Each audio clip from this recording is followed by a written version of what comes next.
Welcome to The Process. I'm Jose. That makes me Chris. That makes you Chris. And today we're going to be going through a very special episode. We're going to be talking about identity and web design for Trojan Storage. You guys actually asked us, one of the most popular videos that we have is the Oli's identity design, and that has about like 12,000 views. 12,000 So thanks views. for watching, guys.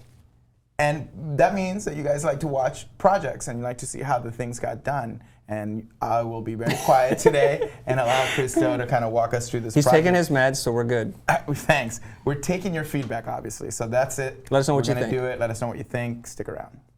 Let me try this again. I want you guys to listen to me. Yeah. I design sandwiches. My name is Jose Caballero, and I talk about the business of design. I talk about a lot of stuff. My name is Chris Doe, and I talk about the business of design. At the center of this operating system, it's about understanding. Jose, can we just tell them what the show title is? I hate you, dude. You are watching The Process. Jose, right. can you tell the people what we're going to be doing today? I'm going to tell the people what we're going to be doing today. Number one, your questions are always around this. How do I determine the design style of a project? Number two, how do I determine the voice and the messaging, what it's going to say, copy? Number three, how do you manage the client? How do you manage your teams? So that's what Master Doe is going to be walking us through today. And without further ado. Am I the master or you the master? No, you're Master Well, Doe. you I'm just not Master put my Doe. move. Oh, crap. All right. No, all right. I'll go like this. I don't know. I'm just some Puerto Rican guy. Remember? Who's not gotten to the hold set. on. Okay, we're back. Let's do it. We're back. Okay. We're back. All right. Let's jump into the Talk about the project. All right. Tell me who the client is. All right. How did you get this client? Well, let's jump into the keynote, Andrew. And right now, here it is. We're going to be talking about Trojan Storage. It's a self-storage facility. It's started by a couple of USC business guys, and it's a client that I've had for another business, and they own several different things. And so This is good. This is my chance to prove that the first job wasn't a fluke.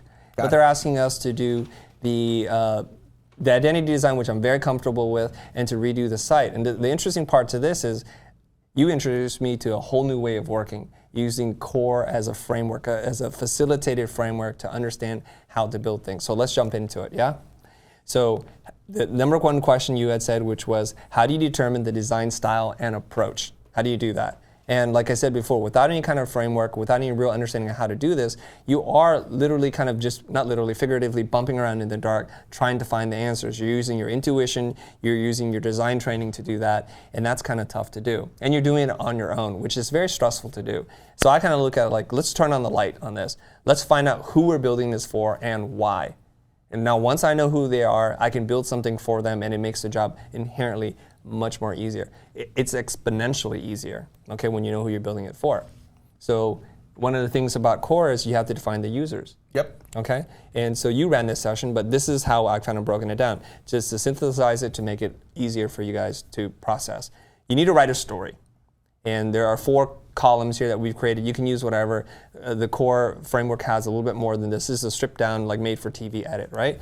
And what you're trying to do here, it's like, the way you explained it to me, it's like central casting. Mm-hmm. You're trying to look at their primary customer type and kind of figure them out through demographics and psychographics, which is their opinions, attitudes, behaviors, that kind of thing. And just their general makeup, like are they single, are they married, are they male, female, how many kids do they have, how old are they, what job do they have, what's their education and income, those kinds of things. And once you figure that out, you can determine what their wants and needs are. Yep.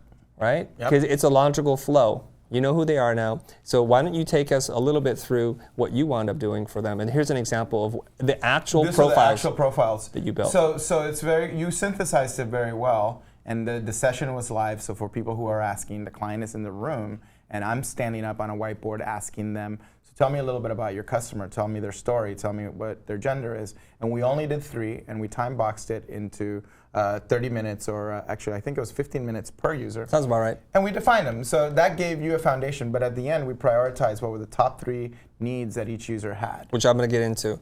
So the keys to making this work, and if you guys have seen me teach or lecture before, a designer needs to have empathy and imagination. It sounds really easy, but you really need to do this. So the image here is like 3 different shoes. So are they walking barefoot at the beach? Or are they surfer laid back? Are they just a casual person? Or are they a business or a worker type person? That's why the boot print is there. You have to walk in their shoes, look through the world through their eyes. Look at the world through their eyes. I didn't say that right. And another way of looking at this, and it's an exercise I call Mindwalking, okay? And so that diagram looks something like this. You're trying to figure out what they're thinking, the customer, what they're hearing, doing, feeling, saying, or seeing. And those could be prompts in themselves. You know, if I'm a fitness freak and I'm 27 and I just graduated college and I'm a business person, what am I doing? I'm probably at the gym, I'm probably eating really healthy, and I'm probably surrounding myself around people just like that. So that's kind of what this is doing. So let me tell you what the insights that we got, okay? From that session. From the session, and I didn't know this. You didn't? You knew the, this. The client, I didn't know this. Oh, I thought you knew this. I didn't know Anyways, this. The client told us this. the client told us this. What we discovered was over 90% of their clientele is female, and you need to kind of take that into consideration. They said a lot of them are single moms. That's pretty interesting. These things that I would not know, and probably things that you couldn't figure out just searching on the internet. That's why there's power in doing this with the client. We also learned that they're in transition, hence the need for storage. They're getting divorced. They're empty nesters. Their family's expanding and they're running out of space. Maybe somebody passed away, so they're widowers. We also learned that most of them are lower middle class. Okay, let's assume that if you have a giant house, you have plenty of space. So it's these people who need some flexibility around space, and they've got more stuff than they have space for. And we also learned that, you know, and I know this, moving to me is one of the most stressful things that you can do in your life. This is very helpful to me. And hopefully you guys are starting to figure this thing out on the other side here. So the action, like what do we need to do with this information? All right, we need to make sure that in our messaging, in the way we present the facility, that it needs to feel and look safe and secure. And that's not just words on a screen.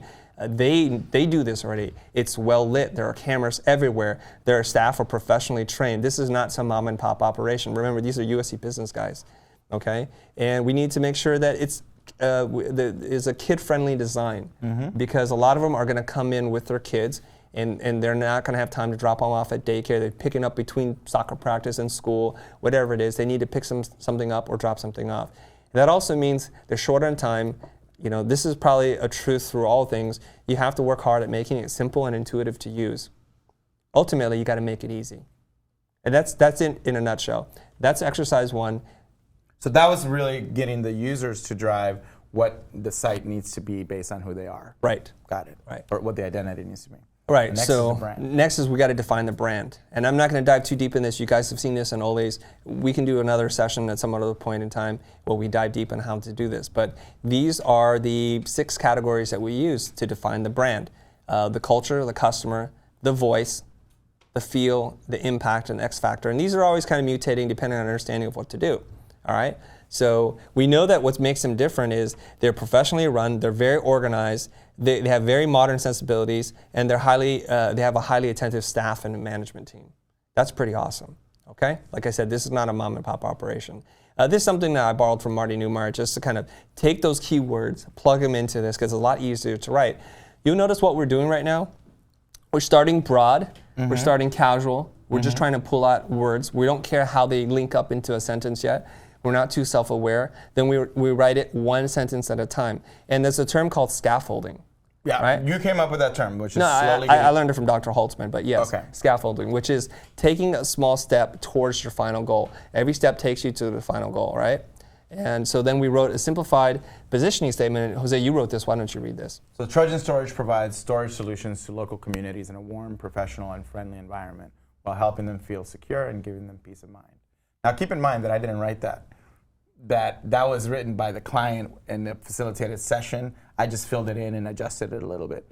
Meaning I came into that meeting, into that work session, knowing zero about the client other than they were storage. Right. And at the end of it, I knew not only who their customers were, what their brand was based on the statement, and what their goals were. So I knew more than I could have found out even from getting a brief from them. Right. Awesome. And then this is something that you like to do. I was quite impressed by this. So you like to quickly go out and figure out through the internet who their competitors are. So here's a cross-sampling of who their competitors are, and they range from national to local operations, right? Obviously the biggest one there is Public Storage.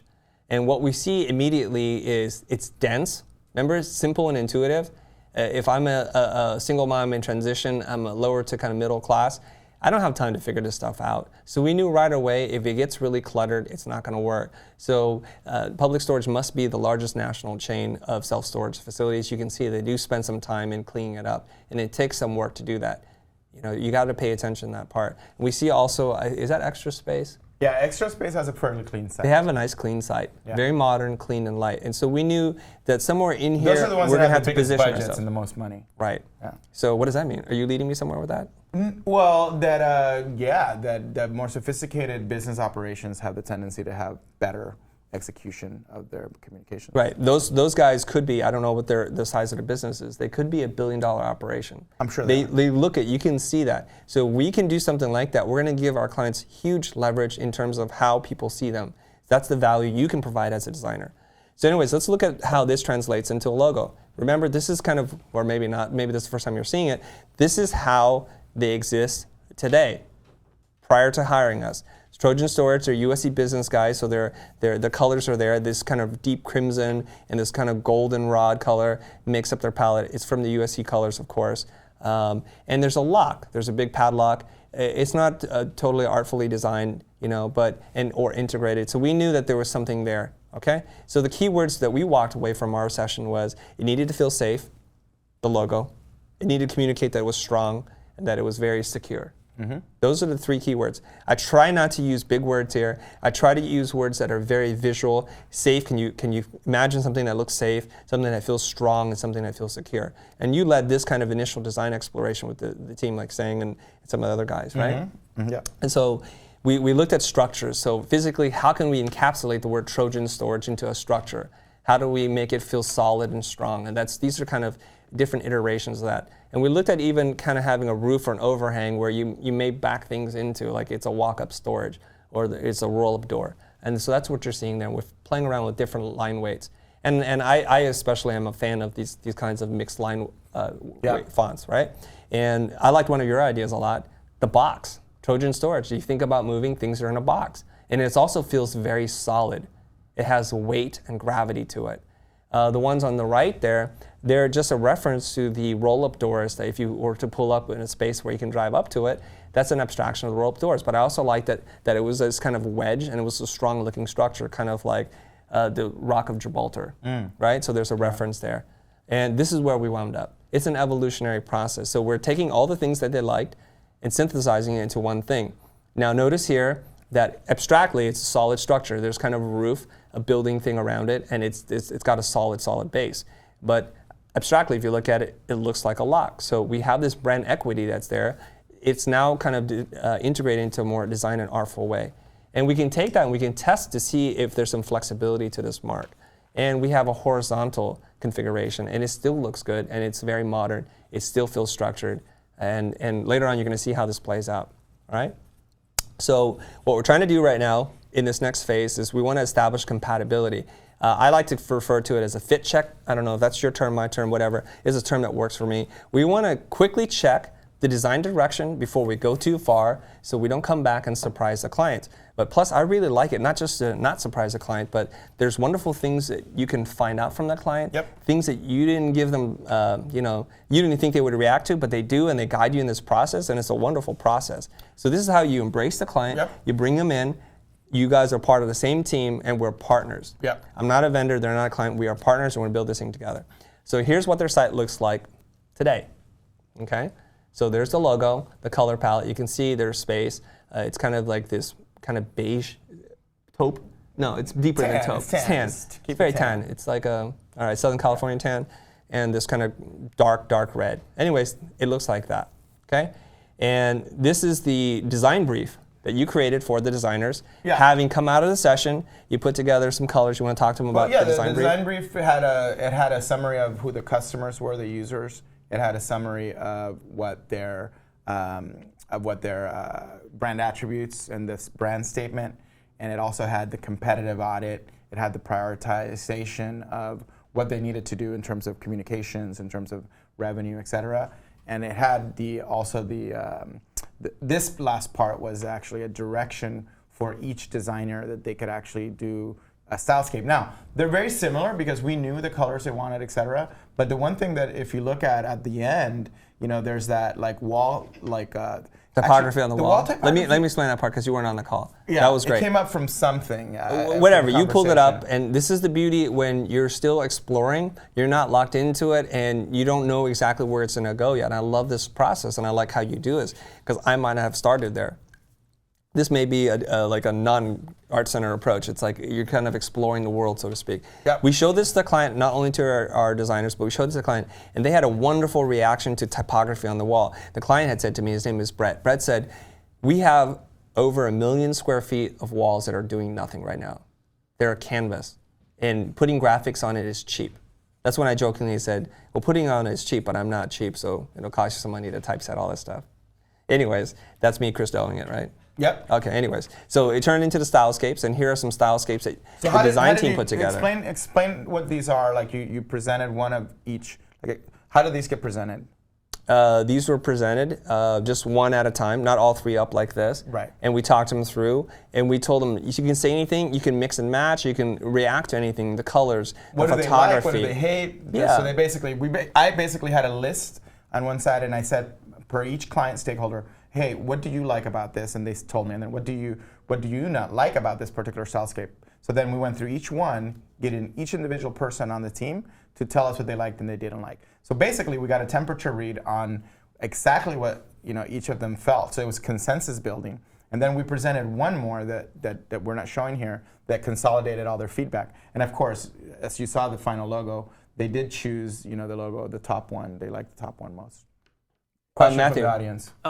Did you lead into that, going into that presentation, did you have some kind of lead into those Stylescapes? Right. Yes. So we actually presented the brief to them the week before, and we got their feedback, and we said, does this look like, if we present something to you based on this, would that be okay?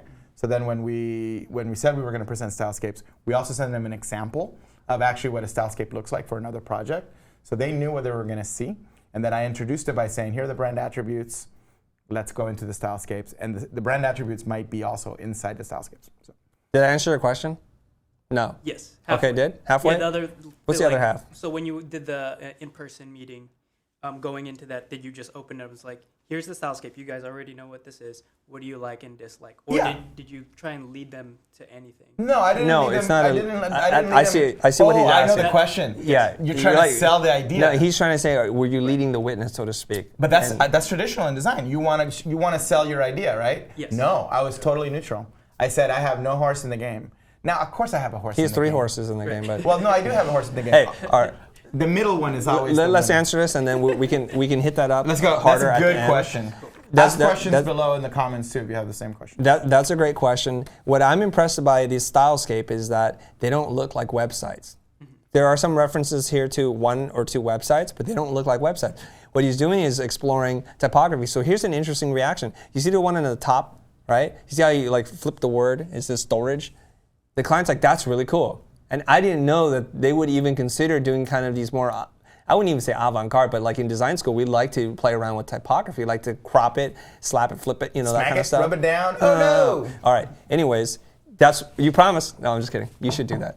What? That's good. So that's really nice. So that's where we started to think, oh my gosh, there's something going on here. Well, let's keep moving on. All right? Boom. Boom. So we're doing quick mock-ups of space and trying to let them see how the design might live. Now this is where we kind of transcend into branding and messaging. Okay, we're not just doing a logo, which is a mark that I already showed you. We're not just doing a website, which is kind of wireframe structured features and functions. Now you're starting to see the brand live. Look at this line that Jose wrote. Less stress for your money. I wish that rhymed. More Like for less the money. stress for That's your. from a song. Okay. I don't remember who it is by, but. More for your money. Definitely hard for them. Anyways, like look at this other one in the elevator. Like watch your step.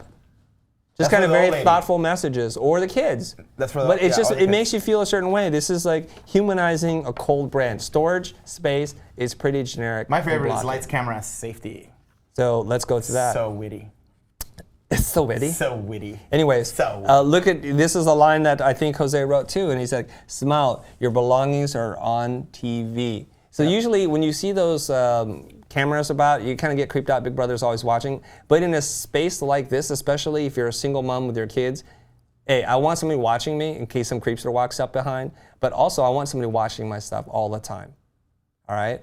And we also thought about ideas like storage solutions from A to Z, space to think, wonder, and dream. Look at the way we're playing around with the logo. I think this is one of Sang's versions where he's taking the logo in the upper right corner. No. We're deconstructing the logo. They seem to be jiving on all this stuff. And it tells you that the logo you designed is flexible enough to be used for lots of different things. And we'll get into this later, but that's why you choose to do simple, classic design with really beautiful fonts. Which, by the way, It's I'm really extremely impressed flexible. by. Like, I'm impressed by your ability to direct the identity as it relates to application and a real simple one. So, Cool. moving on. So Simply Store here, you can see, you remember that cube logo? Though we didn't use it, I still like the idea. This is a wayfinding system. Let's say you're in space 2. It kind of wraps around the edges of the building. Really cool. There's bigger storage space to the right. Boom. So here's the feedback that we got. And this is really important by sharing this process with them as you go. We're scaffolding, right? I don't want any surprises. I want to build towards something. So they want modern design. They really love the typographic applications where they are looking at type to exist on walls, on boxes, and everything. It's pretty cool stuff. And they wanted to, surprisingly, broaden the color exploration. We had primarily stayed with this red and yellow color from USC, and like, no, use any colors you want. I don't care if it's a fire engine red or a lemon yellow, and that's what it wound up being, or other colors. Just have fun with it. So we knew that they were very sophisticated and had great taste. So here's the problem. When you hear all these kinds of things, it can send you in a tailspin. I like to look at things like graphs because I'm very analytical. I look on one side of the graph. Christo, I am a robot automaton. I look on the left and I see fun, right? I look on the right and I see something that's extremely functional. Hopefully I spelled this right. Anyway, so here's one design led by Jose. It's reflective of his personality. Wacky fonts, fun, happy icons, a little quirky. And on the right is something that one of our initial steps, this is kind of me and the Swiss, like bold, boxed up, right? So that's what, so they didn't want either one. This was not right for them. So the sweet spot for Trojan Storage is somewhere in the middle. And this really helps to define things. We define the parameters, the left edge and the right edge, and we walk our way in, and we kind of have a discussion about it. So that led me to explore. This is a mood board I put together, typography, colors, images that are a collection of things, and it's pretty cool. And I also like the signage, the wayfinding system. Look at that number 4, really cool. So these are things that we're going to be drawing from. Where did you find these? The interwebs. Okay, got it. Some of this is from the die line, if it's the packaging, yeah. Pinterest. I have a pretty robust collection. If you guys want to follow me on Pinterest, you can find it. Anyways, how do you determine the voice and the messaging? Now this is the pivot here, because this design stuff I think I could have done. It's done much better because we did a strategy session with the client. Yeah, we figured out the users. The process was very good. Thank you.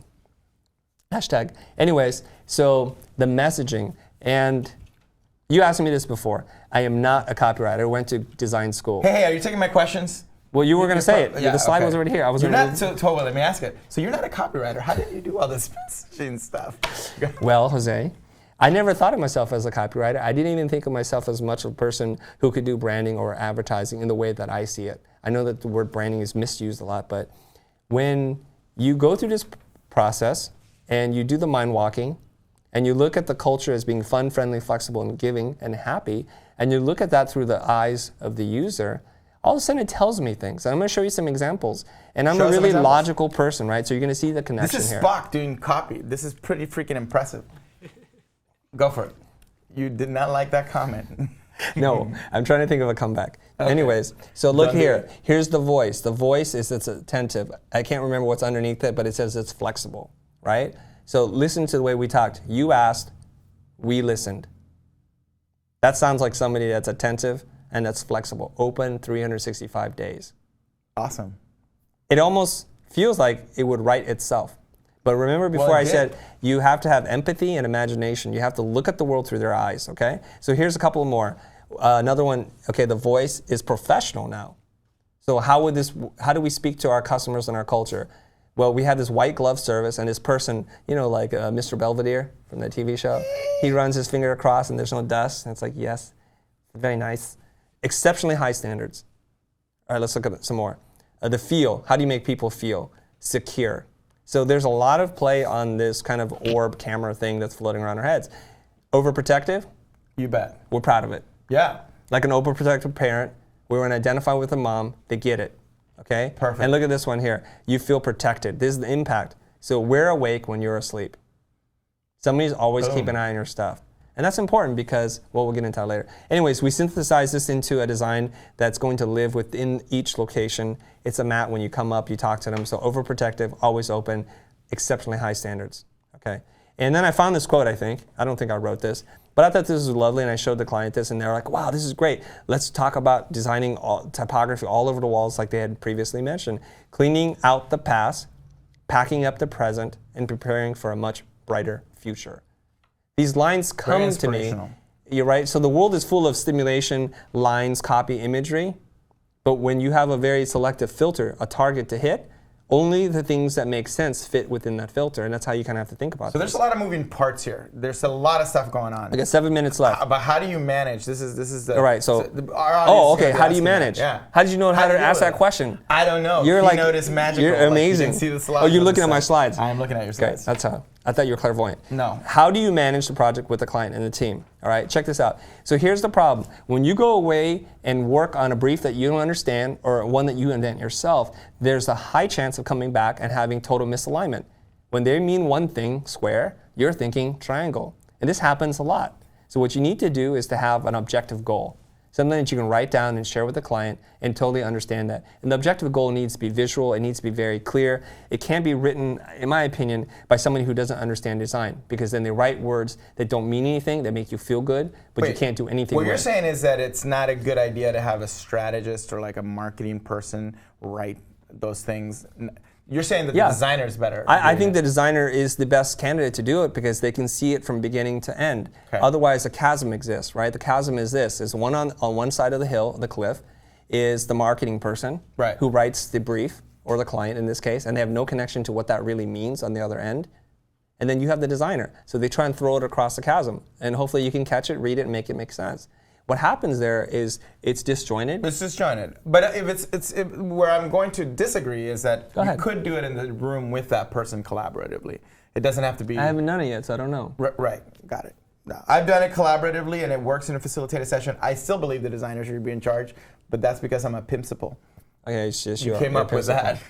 You came up with it. Anyways, so now here's the image when we're both thinking and talking about the same thing. This is where you forge a relationship with your client. This is how you demonstrate you have a lot of value. And at the end of the day, everybody in this room, in a life, I think just wants to be heard and understood.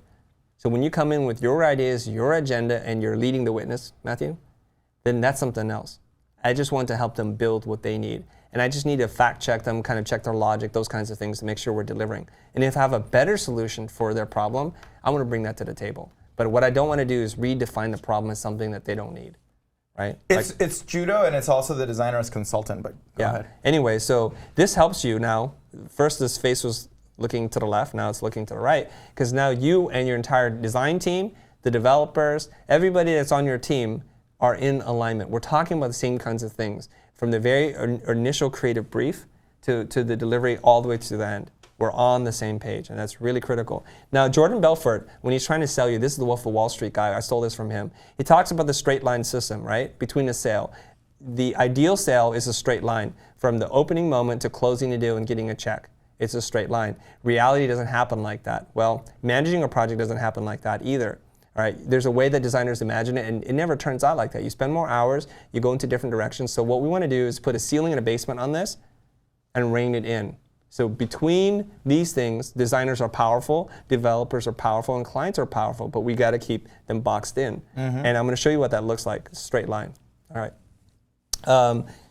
So here's an iterative process that is like evolutionary. You can see we went through a couple of different iterations of this. Different designers even worked on it, but you can see we don't vary too wildly from side to side. We're still within that line, the straight line system, right? We're pulling it back. So when it goes bananas with explosions and it gets really dense and complicated, we're going to pull it back. So the one on the right is very close to the one that is actually to the final one that you're going to see live. So now let's talk about development, how we build this in a site.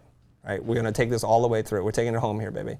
So here's a site map designed by Purple Pen Productions, and they made it really tight. You can see that there are not that many parts to this site. We just want to deliver on the parts that people need to use. I need to find storage. I need to know where it is. I need to know how much it costs. I need to know why you guys are different. Okay? It's very basic. So there you go. Thanks, Natalie, for that. Anyways, so here's what the site looks like now. I think it's going to launch any day now. So by the time this airs, hopefully watching this is going to be you can check it out. Okay, so the thing will be the past. Look here now. So there's an image carousel. This is copy that we wrote, and we worked on it just because we knew what the voice is supposed to sound like. So, if you're in a house that's cluttered, you're going to need some more breathing room. Okay? And here's a line I wrote. Letting go is hard. Getting more space shouldn't be. So this is about what? This is empathy. About empathy. Empathy. I like it. It's all about Clean, empathy. Safe, secure. Letting go is hard. I get it. We don't ever want to let anything go, right? Yep. So, and remember that line that that was put up way early in the presentation process? Yep. Space to think, wonder, and dream. Yep. Clean, open space, the emotional reaction to that. And you expanded the color palette a little bit. Expanded the color palette. We wanted to add blue because red and yellow were getting a little bit too much. dominating. And so we have grays and blues in it. So we expand the color palette. This is what it looks like on the iPhone or mobile. Very nice. Optimized, I like the mobile version. Right? Mobile version is really clean. So And let's so talk what's about the benefit, yeah. why did we do this? Let me tell you what the client said. The client said to me after we made some significant progress in this, he said, "You've somehow been able to crawl inside my brain and deliver something that I was unable to describe. This is the brand I always hoped for, the one I always dreamed of having." That's very powerful. If you can get your clients to say that, to feel that unprompted, extremely valuable. All right, and I'm going to tell you what's happened. This project initially started as a logo redesign and a site facelift. That's all they ever wanted from us. Now it's grown into this relationship. So they feel like we understand their users, their needs, and our aesthetics are right in alignment, that they're just kind of like letting us have keys to the kingdom. And so this is what it looks like now. So they asked us to help them, and you're going to see an evolution here. Help us figure out a color scheme for our office. We want to repaint it because that dark tan color? Yep. That's not going to jive with the new logo and the identity system. So look, we're also looking for opportunities to put type. See the storage there? We said, why don't we put some plexiglass behind there and put the word storage? Because part of the brand is to have typography all over the place. Right? So that grew into, can you help us do a sign from one of our buildings in Sacramento? And of course, this is a very modern architectural space that's being converted, and we designed a sign. So what they saw in this was, wow, these guys can actually think in 3D, and they move really fast because we're used to working in commercials and digital production, right? We can render images, and we're moving faster than their architects are. So then the relationship is growing and is expanding now. And they ask, can you look at the interior of some of our other spaces? Can you design something like that? So here's a line that we wrote. It's, the line is worth saving. And there's this whole Andy Warhol kind of Brillo pad pop-up box, and we can use the boxes as a display and as just supplies. Yeah. And look in the back there, those white circles are just rolls of shipping or packaging tape with the Trojan Storage. So it's part art and it's part supply. And keeping in mind that we also did, when we did the brief at the beginning, we went out and we took pictures of different storage companies. Like we had it in the brief so we can see what they did. I really like this next These one. These are 3D renders here that Sang and Young put together for us, and it's beautiful. Looking at the glass and the topography and how they're layered in the space, speccing out furniture and helping them, having conversations about the desk. I love architecture and interior design. Chris Doe, architect. So the client during this process had asked me if I like to design architecture. And I said, yeah. And I asked him, so why? Why do you ask me that? He said, because you know what? I'd like to hire you as the architect. And that's where I had to get into full disclosure. I am not an architect. I don't want the building to fall down and kill anybody. So as long as you're comfortable with knowing that, but you're he's like, designing. Yeah, no problem. I'm going to design it. He said, I'll hire an architect and an engineer to do whatever you design. Just give me the designs, and that'll work out. So here's a couple more. So this is a space in Minneapolis. This is a big, big building that's being converted. So now the palette of what we can do is much greater. So we had guys like Sang, our designers, drive around town, look at modern architecture, and this is not something that's part of his world. He's used to working on design, two-dimensional things, not 3D architectural things. So it was a learning curve, an arc, but these are the opportunities that we get when we demonstrate we understand the problem and we deliver on the client's needs. So a couple more, and then we're out of here. So let's sum it up. So yeah, so the big question is, how can someone else get this level of quality? I mean, you're Chris Doe. I am. Let's say you're Jose Caballer. Let's say somebody out there that's watching us has said, oh my God, I want to do work like that. What would you recommend? So if you didn't go to, if you weren't lucky like you or I to go to a private art school or fancy design school, right. fancy, then there's some things that you can do. First thing you need to do is you need to kind of educate your design palette. You got to find really great design reference, right? And you can find a mentor to help you kind of point out why this is good or this is bad, right? Or you can figure it out on your own. What you need to do is stop using those junky fonts, you guys. No free fonts, is that what you're saying? No, they could be free, but I'm going to help you out, and I'm just going to give you a list. I don't need to explain the theory behind it, but just use these fonts and you'll be just fine, all right? Christo says, use these fonts. Other thing, you need to curate stock photography. If you go on a site like Shutterstock and type in happy, peaceful woman, you're going to see tens of thousands of images, and you have to go through all that stuff. And so there's some rules, right? What makes one photo better than the other, to the untrained eye, they can't tell the difference. You want to find something that the lighting is beautiful, the person isn't looking directly at camera, there's no kind of overt big expressions. Yeah. It feels like a candid moment that somebody could have taken, not one that was set up specifically for this. Yeah. So there's a bunch of ways That's to do an that. art form right there. It's an art We can do a form, whole different show episode, about how to choose find stock. Yeah. And you need to hire better than you, okay? A players hire A+ players. That's what you need to do. I stole that from Guy Kawasaki. All Yeah, right? that's a huge one. Hire people that are better than you. Do not be intimidated by them. Work with them, learn from them, let them help bring and lift up your projects, and don't worry about the rest. Because what will happen is you'll have a great looking project for your portfolio, your client will be extremely happy, and they don't even know who you hired. They don't care. They don't care. And you're gonna have access to better clients. So this is about scaffolding, building it up. So here's my list of fonts. One thing though is that sometimes people in our audience might have a hard time doing that because they don't feel confident enough in themselves to hire somebody better than them. Look, I go through that. We all go through that. Just do it. All right, here's the list of the fonts. You guys, this is up. I'm not going to go through it. On the left is the sans serif column, and the right is the serif column.